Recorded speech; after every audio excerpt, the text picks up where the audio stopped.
Oke, jadi kisah yang aku sampaikan malam ini dikirim sama Wawa kita yang bernama Bianca. Halo Bianca. Nah, jadi ceritanya Wak, pada tahun 2014 lalu Bianca, adiknya yang bernama Luna serta ayahnya baru saja pindah ke sebuah kota setelah orang tua mereka ini bercerai. Nah, di kota barunya inilah Bianca pun melanjutkan sekolahnya di jenjang SMA. Awalnya semua baik-baik aja Wak, sampai akhirnya pada suatu Senin ketika upacara bendera sedang berlangsung, disinilah untuk pertama kalinya Bianca merasa ada sesuatu yang janggal. Pada saat itu Bianca ini mendadak pusing, terus merasa badannya dingin sama punggungnya berat. Dan ketika dia menoleh ke barisan guru-guru yang memang berada di seberang barisannya itu, disitulah secara mengejutkan Bianca melihat ada seorang perempuan berambut panjang sedang berdiri nih di sana tuh sambil melambaikan tangan ke arahnya Bianca. Gitu. Nah, melihat perempuan itu terus melambai ke arahnya, seketika ya Bianca jadi heran. Siapa perempuan nih? Apa dia orang yang kerja di kantin ya makanya bisa dada-dada ke aku nih? Kata dia gitu. Nah, di saat itu Bianca memilih untuk mengabaikan si perempuan yang melambai-lambai ke arah dia nih kan. Lalu pada saat dia mengalihkan pandangannya ke arah lain, disitulah Wak tanpa sengaja Bianca ini beradu tatap lagi. Tapi sama seorang penjaga sekolah. Penjaga sekolah ini namanya Pak Heri. Betul dia gini. Beradu tatap. Di saat itu dari jarak jauh sangat tampak Pak Heri ini sedang menatap lurus ke arah Bianca seolah-olah sedang memantau sesuatu. Tatapan aneh dari Pak Heri itu tuh bikin Bianca juga keheranan kan. Apa bapak ini nengok kayak gitu? Tapi lagi-lagi buat kedua kalinya dia memilih untuk mengabaikan pandangan si Pak Heri ini. Tidak lama kemudian, Bianca balik lagi nih, mengalihkan pandangannya lurus ke depan, which is kemana? Ke barisan bapak ibu guru tadi yang ada di seberangnya tuh. Lalu pada saat Bianca menatap ke arah itu lagi, Wak, secara mengejutkan, perempuan berambut panjang itu, yang tadi dia tengok, ternyata masih ada di sana sambil lambai-lambai tangan juga. Masih. Gitu. Dan dalam waktu sepersekian detik, Wak, ketika Bianca ini tanpa sengaja berkedip, perempuan yang tadi ada di ujung barisan sana tuh tiba-tiba sudah berada tepat di depan matanya siapa? Matanya si Bianca. Mereka saling beradu tatap dengan jarak yang dekat kali, face to face gitu. Dan dari jarak dekat itu Bianca bisa melihat dengan jelas bahwa ternyata kedua mata perempuan ini dia merah terus dia ngeluarin darah kayak gitu. Wajahnya hancur setengah tapi dia tersenyum gitu, memperlihatkan giginya yang tampak kecil-kecil dan tampak seperti gigi hiu. Baru aja berkedip si Bianca tuh tiba-tiba, fix lah, bukan perempuan biasa, bukan orang penjaga kantin, bukan setan ini. Kemunculan sosok menyeramkan itu pun seketika langsung membuat jantung Bianca deg-degan gak karuan. Lalu ketika sekujur tubuh Bianca ini mulai bergetar ketakutan itu, sayup-sayup Bianca dengar sosok ini ngomong, dengar aku. Dia ngomong kayak gitu. Apa yang dimaksud sama si perempuan ini? Pokoknya dia bilang dengar aku tuh lah. Tapi yang jelas tidak berselang lama kemudian Bianca tiba-tiba berteriak, aku nangis kencang, ku cakar-cakar orang-orang sekitar aku. Dan dia kesurupan Bianca rupanya. Dan dalam waktu singkat juga kesurupan yang dialami sama Bianca ini langsung tersebar. Jadilah itu kesurupan massal. Melihat hal itu, guru Bianca yang bernama Pak Joko yang memang paham dengan hal-hal mistis seperti ini langsung turun tangan dan menyadarkan beberapa orang yang kesurupan termasuk Bianca. Dan ketika Bianca ini sudah sadar kembali, Wak, disitulah samar-samar Bianca dengar kawan yang namanya Indah yang waktu itu lagi kesurupan juga, dia tiba-tiba berteriak manggil namaku Nadia. Sambil meraung-raung si Indah nih bilang, Bianca mana? Aku mau sama Bianca. Nah, Bianca yang mendengar ucapan si Indah itu jadi ketakutan lah dia. Di tengah rasa takutnya itu lagi-lagi tanpa sengaja Bianca beradu tatap lagi nih sama perempuan itu Nadia, bukan sama Pak Heri, penjaga sekolah tadi. Dan sama seperti sebelumnya, Wak, di saat itu dari jarak jauh Pak Heri juga cuma natap si Bianca aja dengan tatapan yang tajam dan juga mencurigakan. Jadi deketinnya Bianca ditengoknya aja dari jauh kan. Makin bingung lagi lah si Bianca nih. Pak Heri ini ngapa nih aku kayak gitu? Apa aku pernah bikin salah apa sama dia ya? Apa Pak Heri? Ku tengokin balik nah dia. Ditengokin balik juga aku, tapi dari jarak jauh memang. Nah, tapi Bianca yang memang baru saja kesurupan ini kadang dia merasa lemas kan, dia pun tidak begitu memikirkan hal yang janggal di hari itu, Wak. Tapi yang jelas itulah kejadian pertama yang horor yang dialami sama Bianca. Ya. Dah tuh, singkat cerita, sejak kejadian kesurupan tadi, entah kenapa Bianca ini mendadak jadi sering kesurupan aku Nadia. Alhasil bapaknya si Bianca ini pun mengajak Bianca untuk diruqyah langsung. Alhamdulillahnya sejak diruqyah itu, gangguan yang dialami sama Bianca pun langsung mereda tuh. Gak pernah kesurupan lagi, gak pernah nengok macam-macam lagi. Sehingga dia pun bisa melanjutkan sekolahnya dengan tenang. Nah, Tanpa terasa waktu pun berlalu. Sampailah Bianca ini sudah lulus SMA dan kuliah di salah satu kampus yang cukup jauh dari rumahnya. Jadi Bianca ngekos lah di tempat itu. Jadi anak rantau lah dia. Tadi Bianca waktu SMA, ini Bianca udah kuliah. Ya, nah di saat yang bersamaan Luna, adiknya Bianca yang tadi tuh juga udah masuk SMA. Kebetulan Luna ini bersekolah di SMA yang sama-sama Bianca. Selama bersekolah di SMA itu, Luna tidak pernah mengalami gangguan seperti yang dialami sama Bianca dulu, ya. Semua berjalan baik-baik aja. Sampai akhirnya ketika Luna ini naik kelas 3 SMA, secara mengejutkan Luna pun mulai diteror oleh serangkaian peristiwa yang tidak kalah menyeramkan. Jadi sekarang settingnya Bianca kakaknya sudah kuliah di luar kota, Luna yang sekarang sekolah di tempat kakaknya, ya. Nah, teror horor yang dialami sama Luna ini bermula pada suatu malam ketika dia terbangun dan ingin buang air kecil. Nah, pada saat itu Luna ini segeralah bergegas menuju ke kamar mandi dan tanpa sengaja di sana Luna melihat Bianca si kakak lagi duduk di ruang tengah. Sempat ditegur sama Luna, "Weh, kok belum tidur kakak? Udah malam ini," kata si Luna kan. Dengar ucapan Luna, entah kenapa Bianca ini diam aja, Wak. Setelah selesai pipis, dia mau balik lagi ke dalam kamarnya kan. Waktu mau masuk kamar, dia masih nengok tuh Bianca lagi duduk di ruang tengah tuh kan. Masih di situ kakak aku. Nah, di situ Luna cuek aja, masuklah dia ke dalam kamar buat balik tidur lagi. Nah, pas nyampe di kamar, barulah tersadar si Luna. Bukannya kakak aku ngekos ya? Kan kakak aku nggak tinggal di sini lagi nih sekarang, orang dia kuliah. Terus siapa tuh yang kutengok di ruang tengah gitu kan? Baru sadar ya. Nah, menyadari adanya keanehan itu, ngantuknya Luna nih pun langsung hilang. Sekujur tubuhnya langsung merinding, dia ketakutan nih. Tapi di sisi lain Luna ini juga penasaran. Siapa tuh sosok yang duduk dekat ruang tahu? Ruang tengah tuh. Akhirnya buat memastikan dia tadi nggak salah lihat, wah, gara penasaran tapi takut ini, Luna memutuskan untuk keluar kamar, pengen dicek ya secara langsung. Dengan jantung yang berdegup kencang, Luna pun kembali membuka pintu kamarnya. Lalu pada saat pintu terbuka, nah ternyata betul di situ Luna nengok sosok kakaknya Bianca itu masih duduk dia di ruang tengah tuh, tapi sambil senyum gitu ke arah si Luna kan di situ bro. Katanya, dan tidak lama kemudian inilah ya Allah, secara mengejutkan sosok Bianca yang dilihat sama Luna itu tiba-tiba macam luntur gitu loh, luntur menghilang, semacam debu menghilang, macam debu yang kena angin, pecah buyar. Kayak gitu. Langsung masuk lagi lah ke dalam kamar si Luna itu menangis, dia baca-baca doa dia. Tapi di sini Luna ini nggak berani cerita kepada siapapun, nggak ada cerita sama bapaknya, nggak ada cerita ke Bianca waktu itu. Dia cuma pendam sendiri aja. Ya aku tengok tadi, ya Allah semoga nggak kenapa-napa lah kakak aku gitu. Dia tengok Bianca orang ingin kos di luar kota. Nah itu gangguan dari si Luna. Nah, sampailah suatu hari, kala itu Bianca, ini kita cerita soal si Biancanya. Bianca lagi berangkat kuliah nih seperti biasa. Lalu sekitar jam 1:30 siang lah gitu, nah dia tiba-tiba datang chat masuk dari kawan aku namanya Indra. Nah, secara mengejutkan si Indra bilang, "Bi, kok lagi kuliah ya? Udah dengar kabar belum? Tadi Luna kecelakaan motor tunggal di sekitar sekolah. Kebetulan pas kejadian aku lagi ada di sana, Wak," kata si Indra. Saat Bianca membaca chat itu, ya kaget lah si Bianca kan, Wak. Dia langsung telepon bapaknya. Nah, pas telepon itu lagi diangkat, nah dia ternyata suara pertama yang ku dengar apa? Suara sirene ambulan. Makin panik lah Bianca.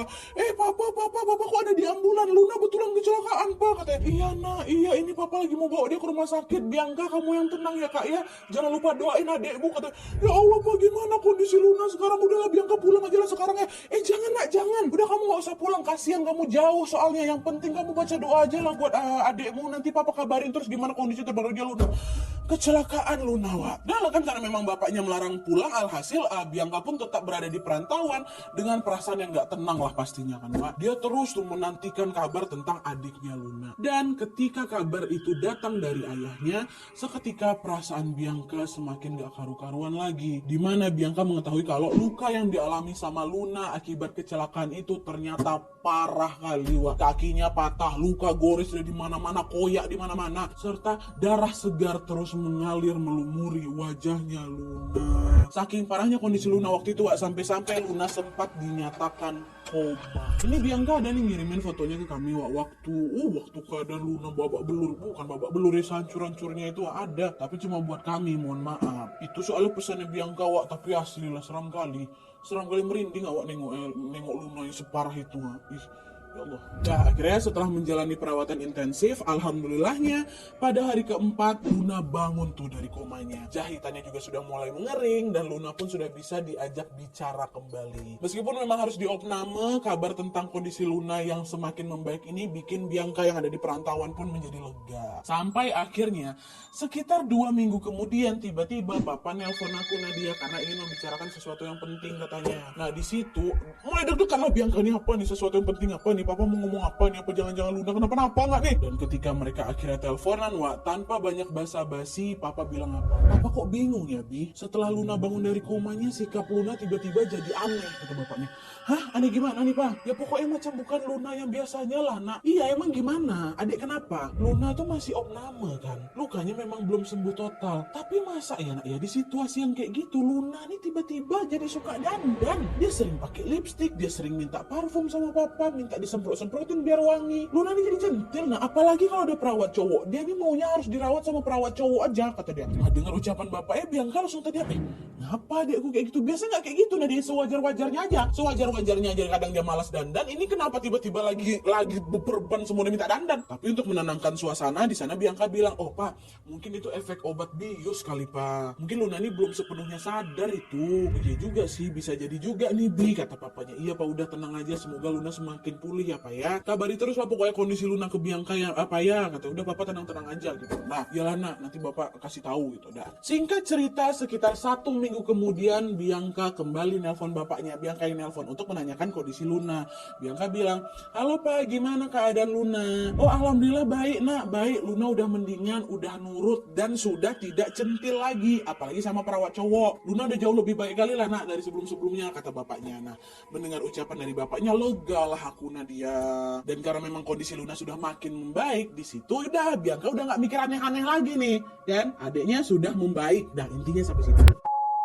Nah ada tuh singkat cerita setengah tahun kemudian, which is 6 bulan kemudian setelah Luna kecelakaan libur semester kuliahnya Bianca pun tiba. Bianca baliklah ke rumahnya kan, which is ke rumah Luna sama bapaknya. Pada saat Bianca pulang, kondisinya Luna udah bisa berjalan lagi walaupun memang masih agak pincang dia. Dan setelah melepas rindu dengan adiknya, dengan segera Bianca langsung nanya nih semua hal atau banyak hal tentang apa yang sebenarnya terjadi sama Luna waktu kecelakaan tunggal tuh. Kenapa kok bisa kecelakaan separah ini gitu kan, belum sempat ngobrol banyak tuh. Dek, kok kemarin gimana dek ceritanya bisa kecelakaan kayak gini dek, parah. Oh ditanya lah semua. Nah mendengar pertanyaan Bianca, Luna pun dengan segera langsung menceritakan semuanya Dan dari penuturan Luna inilah Bianca akhirnya tahu sebuah kisah yang selama setengah tahun ini disembunyikan sama mereka. Selama ini papa tuh selalu bilang kalau pasca kecelakaan kondisi Luna ini kan terus membaik kan, makin membaik gitu kan. Padahal ternyata enggak Padahal yang terjadi sebenarnya adalah ada teror mengerikan yang menghantui mereka di sana. Bianca, aku nggak dikasih tahu Nadia. Apa aja yang terjadi selama itu? Jadi cerita gini. Setelah Luna nih sadar dari koma yang Luna ingat saat itu adalah setiap malam Luna ini selalu melihat ada sepasang laki-laki dan perempuan yang menunggunya di depan pintu kamar rumah sakit. Ingat, laki-laki dan perempuan. Waktu itu Luna mikirnya, oh ini aku halusinasi nih gitu kan. Alhasil udahlah diabaikanlah sosok laki-laki dan perempuan tadi. Dan Luna bilang juga selain ada 2 sosok pasangan tadi, dia tuh jadi nggak banyak ingat tentang apa saja yang terjadi selama di rumah sakit Bahkan apa yang dibilang sama papa kemarin tentang sikapnya Luna yang berubah, tiba-tiba suka pakai lipstick centil, suka pakai parfum, dekat-dekat mepet-mepetin perawat cowok. Nggak tahu Luna nggak ingat sama sekali. Yang Luna ingat pada suatu hari kondisi aku udah membaik aja kak, terus aku udah diperbolehkan balik aja. Ada tuh kan, udah selesai, dia suruh pulang. Nah ketika dia sudah mau masuk sekolah lagi, Luna udah masuk sekolah lagi, di situlah Luna dengar ada banyak sekali cerita menyeramkan dari teman-teman sekelasnya. Di mana selama Luna opname dan tidak sekolah ini nih secara mengejutkan banyak teman-teman sekolahnya Luna yang mengaku melihat Luna berlarian di lorong sekolah. Ya Allah merinding. Kami nengok kau berlari-lari di sekolah tuh Dan gak cuma itu aja pada malam harinya ada beberapa teman-temannya yang juga didatangi Luna di dalam mimpi. Dan di dalam mimpi itu Luna nih nampak macam nangis, terus kok minta tolong Luna. Tolongin aku, minta tolong apa Nadia? Entah, gak tahu Luna, kawan-kawannya. Tapi nggak cuma satu aja teman yang didatengin Luna di dalam mimpi minta tolong tuh, ada beberapa yang didatengin dalam mimpi, ada beberapa yang nengok Luna mundar-mandir padahal Luna masih koma tuh. Dan terus makanya nggak cuma itu aja, setelah Luna ini masuk sekolah lagi, entah kenapa Luna ini jadi pendiam dan selalu memilih untuk duduk sendirian di pojok kelas, selalu kayak gitu. Setiap jam istirahat tiba, Luna ini juga nggak pernah pergi ke kantin, Wak. Dia lebih suka berdiam diri di dalam kamar mandi. Istirahat tuh, masuk di kamar mandi. Nah, sikap Luna yang mendadak janggal ini, Wak, ternyata disadarin sama Pak Joko. Masih ingat Glenn guru yang paham sama hal-hal gaib itu? Nah, di mana menurut kesaksian Pak Joko, nih, ini dari POV-nya Pak Joko. Setiap kali beliau mengajar di kelasnya Luna, kata Pak Joko, Wak, di sepanjang mata pelajaran itu, Luna selalu memelototi Pak Joko dengan sangat marah. Bayangkan, guru lagi ngajar gini sama Luna. Dan hal itu terjadi berulang kali, Wak, ya. Pokoknya setiap kali Pak Joko ngajar di kelas Luna, pasti dipelototin bersama Luna nih. Sampai akhirnya ketika jam pelajaran Pak Joko selesai, di suatu hari Pak Joko juga mungkin, ada apa-apa nih sama anak ini kan. Udah selesai jam pelajaran, dia tegak di depannya Luna kan, terus tiba-tiba Pak Joko berteriak apa? Oh, jadi selama ini kau yang melototin aku ya? Oh, ketahuan ternyata kau yang udah make tubuh anak ini ya. Cepat keluar kau, aku bakar kau. Keluar gak? Bisa-bisanya kau selama ini nipu kami dengan pura-pura jadi Luna ya. Cepat keluar gak kau? Cepat bilang sama aku, di mana sukmanya Luna yang asli? Kata Pak Joko enggak nih. Oh, ini bukan Luna nih. Dan teriakan Pak Joko tuh pastilah bikin semua orang yang ada di sana terkejut lah kan. Bukan Luna tuh, dia ini siapa? Kesurupan kok dia, dimasukin siapa gitu kan. Terus gak lama kemudian barulah pihak sekolah langsung nelpon bapaknya si Luna buat segera datang ke sekolah. Nah, setelah papa tuh nyampe di sekolah Nadia, disitulah Pak Joko cerita semuanya nih, apa yang sebenarnya terjadi sama si Luna ini. Dengan nada cemas Pak Joko bilang, Pak, mohon maaf kali saya harus nyampaikan ini. Jadi Pak, selama 6 bulan terakhir ini setelah Luna sadar dari koma, sebenarnya yang ada di dalam tubuh Luna ini bukan sukmanya Luna, Pak. Bukan sukmanya anak Bapak, melainkan sesosok jin yang sengaja ingin mengendalikan Luna. Terkejutlah bapakku. Maksud Pak Joko gimana nih? Terus sekarang sukma anak saya di mana? Sekarang sukmanya Luna lagi disembunyikan, Pak. Saya tahu tentang hal ini setelah tadi malam ada seorang kakek-kakek yang datang ke mimpi saya. Kakek itu minta tolong sama saya supaya saya bisa membantu menyelamatkan sukma cucunya yang sedang ditahan, kata Pak Joko. Nah, di saat itu Pak Joko pun menceritakan ciri-ciri kakek yang datang ke dalam mimpinya itu. Dan berdasarkan ciri-cirinya itu, Papa sangat yakin bahwa sosok kakek yang dimaksud sama si Pak Joko siapa? Mbah Kakung. Memang bapaknya Papa, nah dia kakeknya aku. Dan setelah mengetahui kalau Mbah Kakung ini sampai datang ke mimpinya Pak Joko, disitulah Papa langsung sadar kalau kondisi Luna memang sedang dalam bahaya. Papa bilang, kenapa ini bisa semua terjadi, Pak? Siapa yang sudah menahan sukmanya Luna? Anak saya salah apa? Katanya kan. Nah, mendengar pertanyaan Papa, disinilah Pak Joko pun mulai bercerita lebih detail lagi. Dan to be honest, ini juga sebuah kisah baru yang kita dapat dari KHW, Wak. Ya, dengar. Jadi Pak, di wilayah sekolah ini memang ada sepasang jin suami istri yang mewujudkan diri mereka menjadi korinnya Ayu dan Dimas. Siapa Ayu dan Dimas ini, Nadia? Jadi Ayu dan Dimas ini adalah alumni dari sekolahnya mereka, Wak. Mereka berdua meninggal terlindas truk di jalan depan sekolah. Ya, saya nggak tahu dengan pasti nih Pak apa yang sebenarnya terjadi di dunianya mereka, tapi yang jelas di alamnya mereka, di alamnya sosok inilah, di alam sosok-sosok ini Dimas sama Ayu ini sudah menjadi suami istri, dan Dimas ingin menjadikan Luna sebagai istri keduanya. Ya, ada kayak gitu Nadia, ada Wak, kita ngalamin kayak gini, Wak. Nah, kata Pak Joko, kalian masih ingat nggak? Jadi sosok laki-laki sama perempuan yang ditengok Luna waktu di rumah sakit tuh, yang dekat depan pintu kamar, itulah dia Ayu sama Dimas tuh. Dan ini kejawab juga, Wak, alasan kenapa pada saat nama Luna ini jadi suka berdandan, karena sosok Ayu itu lagi merasuk ke dalam tubuhnya si Luna. Itulah kenapa Luna jadi suka dandan. Dari rumah sakit udah dipantau nih sama Ayu dan Dimas ini, Wak. Nah, karena di situ Pak Joko udah tahu kalau gangguan Ayu sama Dimas ini sangat-sangat mengkhawatirkan. Disitulah Pak Joko bilang ke si Papa, Pak, kebetulan saya punya kenalan Ustadz di Jawa Timur, namanya Ustadz Daud. Beliau sangat ahli kali dalam menangani hal seperti ini. Gimana kalau kita pergi saja berkunjung ke sana? Jika memungkinkan, kita ajak juga lah beliau datang ke sini untuk mengobati Luna. Nah, Papa yang memang khawatir dengan kondisi Luna akhirnya setuju lah, Wak, kan dengan saran dari Pak Joko itu. Dipanggil apa Ustadz tua? Nggak tahu tahu aku Nadia di perantauan, nggak tahu sampai segitunya tuh. Udah lah, anyway, singkat cerita, Ustadz Daud ini pun berkenan untuk datang langsung ke rumah mereka, ke rumahnya si Luna, untuk segera diobati. Dan by the way, aku dari tadi nggak ada bilang mereka tinggal di mana ya. Ini jaraknya jauh kali, harus pergi pakai pesawat dari Jawa Timur ke daerah mereka. Tapi di sini Bianca memang nggak mau bilang di mana tempatnya. Sampai didatangin nih Pak Ustadz ini. Dan di sana Pak Ustadz Daud pun langsung segera meruqyah Luna. Ketika proses ruqyah ini hampir selesai, disitulah akhirnya sosok Ayu betulan keluar dari tubuhnya Luna, dan Luna pun akhirnya bisa sadar kembali. Tapi kali ini dia terbangun betulan dengan sukmanya sendiri Jadi bukan kerasukan, udah betulan asli Luna yang balik. Jadi macam tukeran sukma gitu loh. Dan setelah Luna sadar ini, gantianlah Pak Ustadz Daud yang menghampiri Papa untuk menceritakan semuanya. Nah ini kalian harus makin fokus lagi ya, makin fokus lagi, tolong please. Jadi ternyata yang ngerasukin Luna selama ini siapa? Ayu. Ya, dan berdasarkan yang dilihat oleh Ustadz Daud, kecelakaan yang menimpa Luna kemarin ternyata merupakan ulah dari sosok Dimas. Nah Dimas ini kan katanya memang ingin mengincar Luna untuk menjadikan dia istri di alam sana kan Dan untuk memenuhi keinginannya itu, Dimas ini memang sengaja melakukan banyak cara supaya bisa membuat sukmanya Luna ini terpisah dari tubuhnya. Dan cara yang dipilih sama Dimas adalah dengan membuat Luna kecelakaan tunggal. Harapannya terpisah sukmanya gara-gara kecelakaan itu, entah gimana caranya, pokoknya itu yang diambil sama si Dimas, barulah nanti dia bisa dinikahi itu di alam yang sana. Tapi ternyata setelah Luna kecelakaan ini Dimas tetap nggak bisa menikahi sukmanya Luna. Kenapa? Karena ternyata sosoknya Ayu, which is istri pertamanya Dimas di dunia gaib lah gitu ibaratnya kan, sudah lebih dulu menyembunyikan sukmanya Luna ini di pohon bambu dekat lapangan sekolah. Terlepas sukmanya si Luna kan, makanya dia koma. Nah ini udah diguru diambil si Ayu dulu, disembunyikan di pohon bambu. Gak bisa Dimas nikahin, gak ada sukmanya. Jadi seolah-olah Ayu ini macam gak mau diduakan gitu loh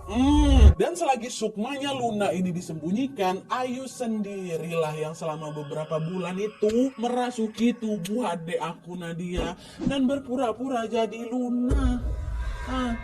Ngerti kalian sampai sini maksudnya kan? Tapi pasti banyak juga dari antara kalian yang penasaran, kok bisa Nadia Luna ngalamin teror sampai segitunya, udah hampir mau mati loh Luna tuh. Jadi setelah proses ruqyah itu selesai, Ustadz Daud ini juga menceritakan kalau hal itu terjadi, kenapa Luna sampai diteror kayak gini kali. Hal itu terjadi karena Luna ini memiliki sesuatu yang oleh orang-orang disebut sebagai judul kita hari ini iga jarang. Kalau sekarang kalian browsing ya, iga jarang itu memang sering sekali disebut sebagai tulang renggang atau tulang wangin. Dan menurut kepercayaan Jawa, tulang ini ada di antara tulang rusuk. Dan konon katanya orang-orang yang memiliki iga jarang ini biasanya memang akan lebih peka sama makhluk gaib. Dan selain itu, mereka yang iga jarang ini sering sekali menjadi incarannya makhluk astral. Pak Daud bilang kalau selain Luna, sebenarnya aku Nadia, Bianca ini juga iga jarang. Itulah kenapa waktu Bianca SMA dulu, dia kan lumayan sering ngalamin gangguan mistis kan. Dia jadi lebih sering kesurupan. Nah inilah dia alasannya Tapi untungnya pada saat itu Bianca nya langsung diruqyah. Makanya dia langsung aman-aman aja sampai dia lulus, sampai dia kuliah tuh. Bedanya sama Luna adeknya, di sini Luna kecolongan Dia baru diruqyah setelah semuanya terlanjur kejadian. Nah kayak gitu. Nah terus, ini belum selesai nih. Setelah Luna diruqyah, terus udah nggak ada lagi gangguannya, Bianca juga sudah mendengar semua yang dirahasiakan sama bapak sama adiknya selama dia di kuliah itu. Bianca yang pada saat itu masih libur semester, akhirnya reunian lah ini sama beberapa teman-teman SMA aku Nadia, kan lagi balik kampung tuh. Pada saat itu Bianca juga bertemu sama Indra. Masih ingat kan? Orang yang pertama kali ngabarin si Bianca kalau Luna ini kecelakaan kan? Indra ada di reuni itu. Dan di reuni itu Bianca pun menceritakan semua kejadian horor yang dialami sama Luna selama dia di perantauan. Kan enak kali buat diobrolin tuh karena setelah Bianca cerita, tanpa diduga-duga Indra ini justru mengatakan hal yang bikin Bianca makin kaget lagi. Si Indra bilang di situ, Bi, kok masih ingat sama Pak Heri penjaga sekolah kita tuh? Iya aku ingat. Dia tuh dulu sering kali loh tiba-tiba ngawasin aku dari jauh. Kenapa dia? Kau tahu sesuatu? Ada salahku sama dia, Indra? Bukan, kok nggak ada salah. Yang ada malah Pak Heri ngerasa bersalah sama kau, kata si Indra. Maksudnya gimana nih? Kemarin aku lagi main ke SMA, nggak sengaja aku ketemu sama Pak Heri. Dia nanya-nanya soal kau, Bi. Di situ Pak Heri bilang sama aku kalau kau tuh memang punya iga jarang. Pak Heri tuh udah tahu dari dulu kalau kau tuh sering jadi incaran makhluk astral di sekolah. Tapi gara satu dan lain hal, Pak Heri ini nggak bisa ngasih peringatan sama kau secara langsung. Itulah kenapa Pak Heri itu cuma bisa ngawasin kau dari jauh aja, kata si Indra. Itu ya kaget aku dengar kayak gitu. Nah dia, iya Allah, jadi itu alasannya. Terus apa lagi yang kau tahu dari Pak Heri itu? Nah, berdasarkan cerita dari Indra, Wak, katanya di situ Pak Heri bilang kalau kawasan sekolah mereka itu memang angker. Pak Heri sebagai warga asli di sana sangat tahu sekali sejarah dari lahan sekolah itu. Jadi ternyata dulu lahan sekolah mereka ini adalah tempat tinggalnya para roh-roh jahat, sehingga energi di sana juga jadi sangat negatif kali. Makanya kalau mau ada pembangunan di lahan tersebut, sosok-sosok yang ada di sana atau mereka-mereka ini akan mengajukan persyaratan terlebih dahulu. Misalnya kalau ada pihak sekolah yang mau mendirikan sebuah ruangan aja lah gitu, macam ruangan kelas baru lah gitu kan, maka mereka harus mengadakan selamatan, macam disuruh beleh ayam lah, beleh kepala kambing lah, kayak gitu. Tapi makin kesini ternyata aturan itu pun makin ditinggalkan, Wak. Nah hal itulah yang diduga membuat mereka-mereka ini marah, sehingga yang terkena imbasnya adalah para tukang yang lagi mendirikan bangunan baru di tempat itu. Memang banyak ternyata, Wak, tukang-tukang yang mengalami kecelakaan kerja di sekolah itu setiap kali ada pembangunan. Bahkan setelah bangunan ini baru selesai didirikan nih, Wak, ya, bukan tukang lagi, ada banyak sekali siswa yang juga mengalami kecelakaan. Jadi mereka yang kecelakaan ini macam jadi pengganti tumbal gitu loh, Wak. Dan seramnya lagi nih, aduh merinding aku bagian sini. Dan seramnya lagi di setiap angkatan pasti ada yang kecelakaan. Karena betulan di angkatannya Bianca, Wak, ada siswa yang meninggal gegara tersedak, tau kalian? Gegara tersedak meninggal di sekolah. Terus di angkatan di atas kami tuh, nah dia itulah Ayu sama Dimas yang meninggal gegara terlindas truk di sekitar sekolah tuh. Dan di angkatan Luna, nah ini Luna sendiri yang mengalami kecelakaan. Tapi untungnya di sini Luna nggak lewat, masih bisa diselamatkan kan, Wak. Dan Pak Heri juga bilang kalau kebanyakan mereka sini mengincar siswa-siswa yaitu yang punya iga jarang itu. Gitu. Dan setelah Bianca, Luna, dan papanya mengalami serangkaian kejadian menyeramkan ini, akhirnya setelah Luna lulus SMA, kami semua pun memutuskan untuk pindah kota lagi. Pindah. Alhamdulillahnya sejak mereka pindah semuanya berjalan aman, semua berjalan baik-baik saja. Alah.